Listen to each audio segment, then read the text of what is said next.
I'm going to ban all of you, by the way, and it's going to be for like 30 days. I don't care for the you've been clipped thing at all. I don't. It's not a joke. I don't find it even remotely funny. Stop.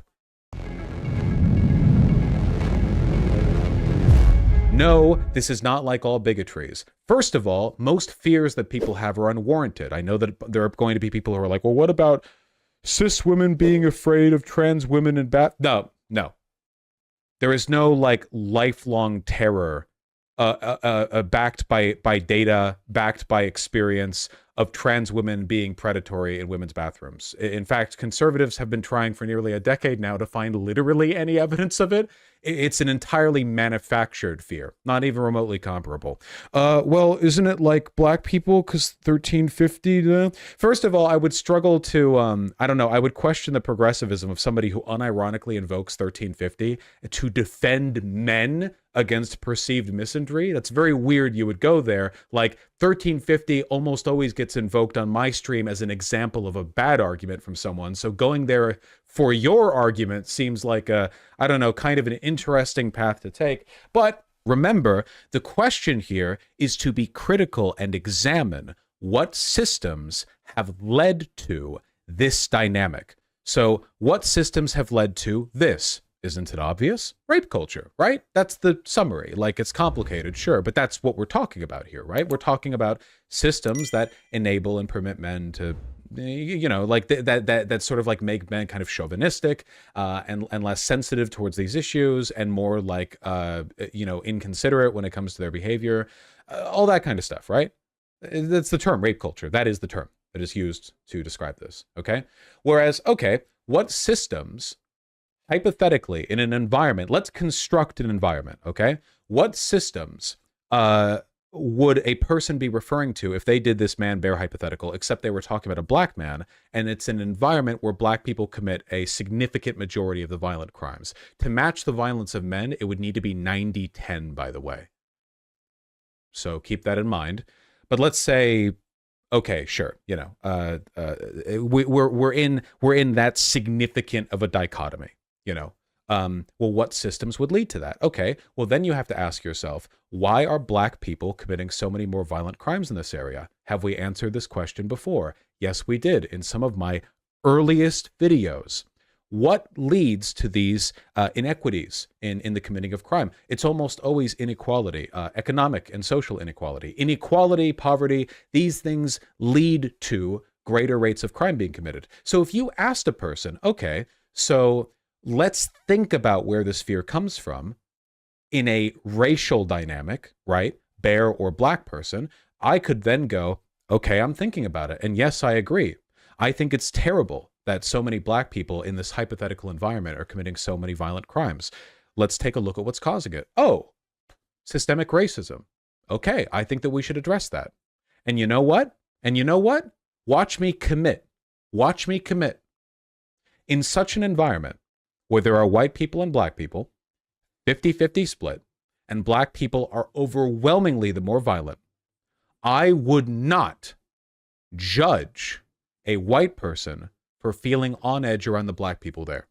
I'm constructing a hypothetical environment, not referring to a real one. In reality, that's not how this takes place, and we know that, because the majority of crime committed by black people in environments where they're by far the more poor is against other black people. I'm simplifying this dynamic. But I wouldn't fault a white person for being a bit on edge. What I would fault them for is essentialist bigotry or incorrect policy prescriptions. So if they then said, this is because black people are bad, I would go, wrong. Just in the same way that if I'm going to ban all of you, by the way, and it's going to be for like 30 days. I don't care for the you've been clipped thing at all. I don't. It's not a joke. I don't find it even remotely funny. Stop. You all banned permanently.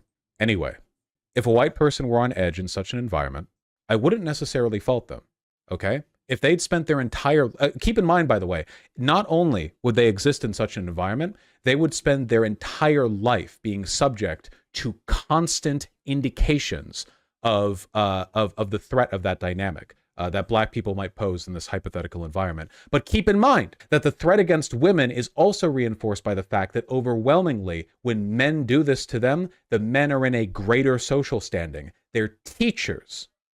their mentors, their doctors, or people of equal social standing, men catcalling them in the street or following them in bars, people who won't be subject to persecution afterwards. Whereas in a modern day, white supremacist country, even if black people committed a majority of violent crimes, even if it was a 90-10 split, in such an environment, the black people are still the socially dispossessed. The police can still be used against them. This would be an environment where the black people are in positions of power over you, the ones where the black people are the teachers, are the police, as men are so often the police. They are the ones who catcall. They are the ones who follow you home with no threat of reprisal from the cops. Are we talking about reality right now? No. And that's why these comparisons fall so flat. For so many reasons, on so many levels, you have to construct a narrative of victimization of men in order to make these hypotheticals work. And they just don't. But in such a fantastical environment, if it somehow existed, if someone was to feel fearful around black people in this remarkable hypothetical, this ridiculous fantasy we've constructed, okay. And if we examined that fear, we would find at its core socioeconomic inequality. If they were essentialist about it, if they started saying stuff like, well, all black people are bad, I would think that's wrong. Much in the same way that I don't agree with people who say all men are bad. I have argued against people like that. Likewise, if people were like, well, the only ways that we can fix this is by doing racist policy, I would also say that's bad, because I don't think that, say, for example, sex segregation is a good way of addressing the problematic dynamic between men and women. Have I deconstructed this thoroughly enough? Does everyone understand why I have done this, why I have said this in the way that I have? Do we all understand? Do we understand the reason why it's different from the racial comparison? The consistency of my beliefs, so I would extend that consistency even to a racial dynamic if the factors were identical? Okay. I don't want anyone accusing me of some kind of like, because again, it's the Gamergate thing. You think it's okay to do that to men, but not to... No. I've argued against people who advocate for sex segregation, and I have argued against people who think that men are essentially bad. Many times. How many dozens of times must I argue against the idea that men are essentially bad? And then one segment where I say, hey, but rape culture exists. Women feel this way. Here's why. Think about it. And everyone loses their mind. Hudson the Gamer, I know it's difficult to deal with that, but it's only a fact being delivered. The best way to deal with that, look, as a black guy, you will be subject to discrimination. Me telling you that isn't like... this isn't new to you. None of this is new to you. You already knew, didn't you? That women were in many cases afraid, sometimes because you're black, sometimes because you're a man, that people judge others for essentialist characteristics. All you can really hope to do is be aware of those and work around them. And that's the whole point, right? I don't have an issue talking to women. When I say that, I'm sorry. I should say I'm not opposed to talking to women. My issue is all the autistic shit I talk about. But the act itself isn't something that I'm opposed to or that I avoid if given the opportunity, you know. I don't let that stop me. I just try to be considerate of other people's feelings. Talk to women in a way that allows them the opportunity to exit the conversation if they want to. Don't appear fragile or insecure. Don't be overly persistent or tenacious. Talk to them, give them hooks. Women like men, guys. The majority of women, the vast majority of women like men so much, they will let you put your pee-pee inside her. We're not talking about widespread hate here. We're talking about empathy. The empathy that men need to feel in order to heal this dynamic and to make life better for the women that they know interpersonally.